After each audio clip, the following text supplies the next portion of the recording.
So with that in mind, how much does being a minority, does your sense of being a minority, and this is really interesting with the two of you, because I want to say, one of the reasons I wanted to have two international students on the panel, so like the two of you in particular, and there are a couple other people in class, Indians who grew up in Dubai who were in class, who I was going to invite, but you were here. But there's this sense at which this is only a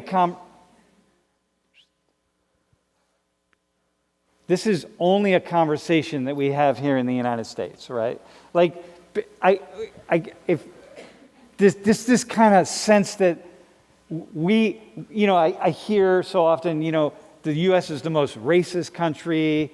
There's more discrimination here than anywhere else. This is the only country in the world where, and then finish that with however you want to finish it, right? But it's about the U.S. But that's from people who don't go outside the U.S. and they don't have any idea, right? And they don't have a sense of wait, hang on a minute. This minority-majority issue is just as natural as breathing oxygen. I mean, it's just what it is, right? There are people who, for whatever reason, become like the most dominant group. Like in here, are any of you left-handed, by the way? It's like, who's left-handed? So hang on, let me.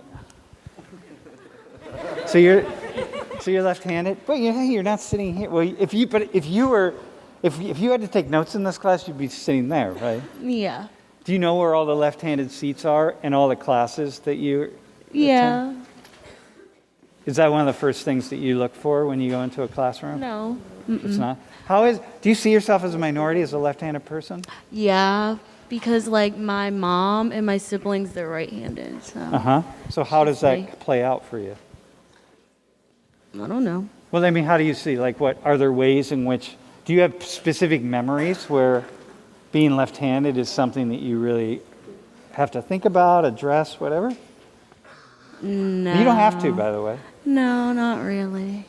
Bro, do you? Hang on. This guy's going to speak on.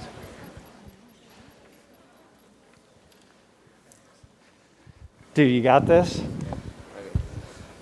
All right, so this is a good example of being left-handed. So I grew up in the Arabic family, so when you're eating, it's kind of frowned upon to eat with your left hand because, you use your left hand for something in the bathroom. So, I would eat at the table. My grandma should be like, why are you eating with your left hand my whole life?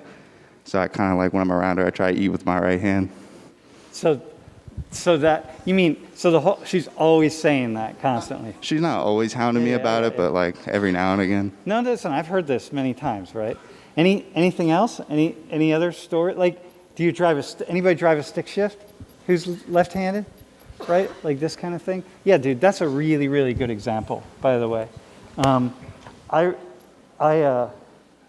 remember, here's story time. One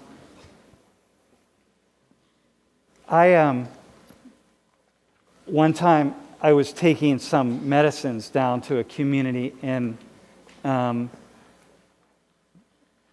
Nicaragua many years ago. In Nicaragua, baseball is everything. So these were refugees. They were Guatemalan refugees. These is to the left-handed people. I still think about this to this day. I feel so ashamed about it. There's that word, shame. So this guy, I knew they were playing baseball, and baseball was everything. They asked me if I could bring some baseball mitts and gloves and balls down to them, right? So I did. I took a bunch of mitts, gloves, and balls. I never thought to take a mitt for a left-handed player. Turns out these are all mostly young kids, but between 10 and 15. The best player by far and away was left-handed.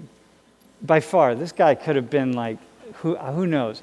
And I didn't have a mitt for him. And I will never forget the sadness in his face that I only pulled out right-handed mitts, and I never thought to take a single left-handed mitt. And from that moment, I've always thought about left-handed people, right? It just changed everything for me.